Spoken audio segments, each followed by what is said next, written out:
ప్రభు అయిన యేసుక్రీస్తు నామములో మీ అందరికీ మరొకమారు శుభాలు తెలియజేస్తూ ఉన్నాను. దైవ జనాంగమా, మనం విజయానికి 5 మెట్లు ధ్యానం చేశాం.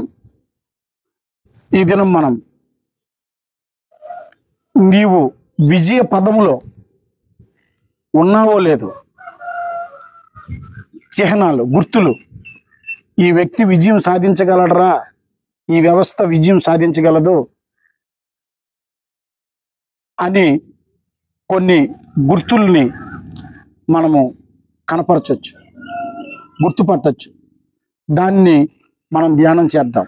ఒక వ్యక్తి తన నిర్దిష్టమైనటువంటి యాంబిషన్ వైపు, దర్శనం వైపు వెళ్తున్నాడా, సీరియస్గా ఉన్నాడా లేదా, ఎంత తీవ్రత ఇతనిలో ఉంది తన దర్శనాన్ని ఛేదించడానికి అన్నదాన్ని గుర్తించడానికి కొలమానంగా ఒక 3 విషయాలు ఉన్నాయి, చిహ్నాలు. ఈరోజు మొట్టమొదటి విషయాన్ని నేర్చుకుందాం. విజయ పదములో ఈ వ్యక్తి ఉన్నాడు అనడానికి మొట్టమొదటి చిహ్నం, గుర్తు ఏంటంటే తన డైలీ లైఫ్లో రొటీన్స్ అండ్ రిచువల్స్, అనగా తన అనుదిన దినచర్యలో ఆయన అలవాట్లు కానీ వాడుక చొప్పున ఆయన చేస్తున్నటువంటి పనిపాట్లను బట్టి మనం గుర్తించవచ్చు. ఉదాహరణకు చూడండి, గొప్ప భక్తుడైనటువంటి దానియేలు రోజుకి 3 మారు వాడుక చొప్పున ప్రార్థన చేసేవాడట. దానియేలు వాడుక చొప్పున ప్రార్థన చేసేవాడు. దావీదు వాడుక చొప్పున రోజుకి 7 మార్లు దేవుణ్ణి స్తుతించేవాడు, దేవుణ్ణి కలిసేవాడట. అట్లాగే యోబు కూడా అనుదినము తన కుటుంబం పక్షాన, బిడ్డల పక్షాన బలులు అర్పిస్తూ వచ్చేవాడు వాడుక చొప్పున. అలాగే మనం చూస్తే యేసు ప్రభు వారు కూడా వాడుక చొప్పున పెందలకడే లేచి ఆయన దినచర్యలో ప్రార్థన, మందిరానికి వెళ్ళడం, వాక్యం చదవడం, ధ్యానించడం, ఇవి లేఖనాల్లో మనం చూస్తాం. వాడుక చొప్పున అంటే ఒక వ్యక్తి విజయము ఆ వ్యక్తి యొక్క వ్యక్తిత్వానికి ఎంతో దూరంలో ఉండదు. ఆ వ్యక్తి యొక్క పర్సనాలిటీలో ఇది ఇమిడిపోయి ఉంటుంది. ఆ వ్యక్తి దినచర్యను బట్టి మనము ఈ వ్యక్తి సాధించగలడు, ఈయన దీని కొరకు కృషి చేస్తున్నాడు అనేది మార్క్స్గా కనబడుతూ ఉంటాయి. స్పోర్ట్స్లో చూడండి, అనుదిన వాడు ప్రాక్టీస్ చేయాలి, కష్టపడాలి.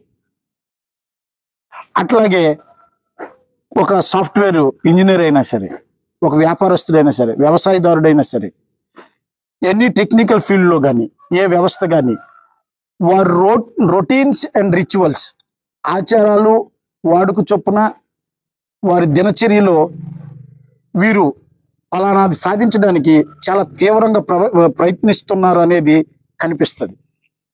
చూడండి, దేవుడు యెహోషువతో మాట్లాడినప్పుడు అన్నాడు, యెహోషువకి సైన్యం ఇవ్వలేదు, ధనం ఇవ్వలేదు, ఆయుధాలు ఇవ్వలేదు, ఏమీ లేదు.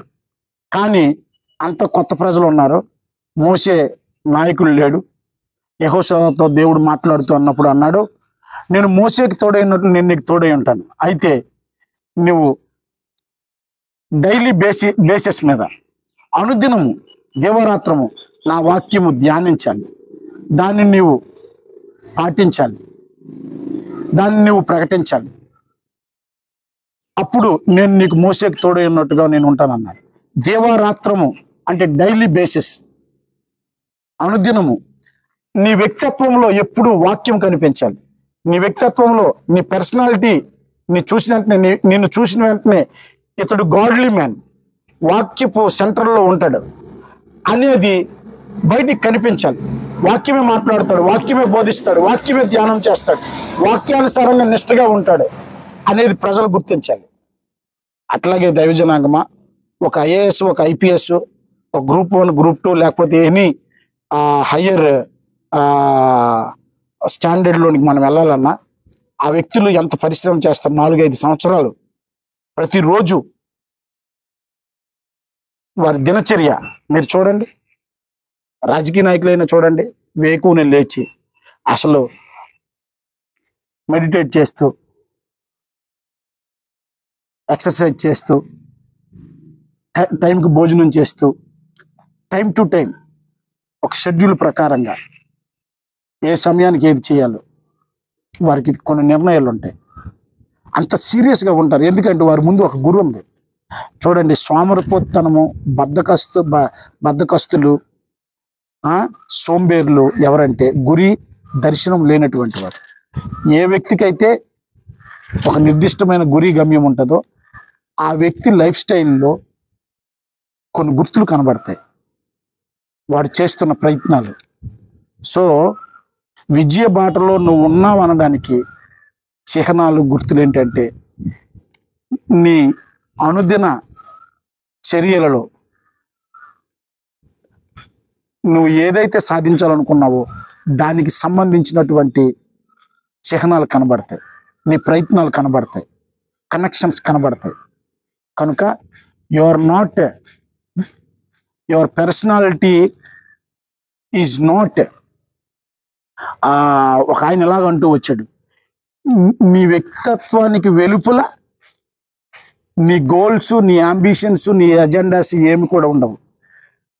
నీ వ్యక్తిత్వంలోనే మేము చూడగలము, నీ మాటల్లోని వినగలం, నీ చర్యల్లో నువ్వు ఏమి సాధించగలవో, నువ్వు ఎక్కడి దాకా చేరగలవో మేము గుర్తించగలం అని చెప్తూ వచ్చాడు. కనుక బియాండ్ యువర్ పర్సనాలిటీ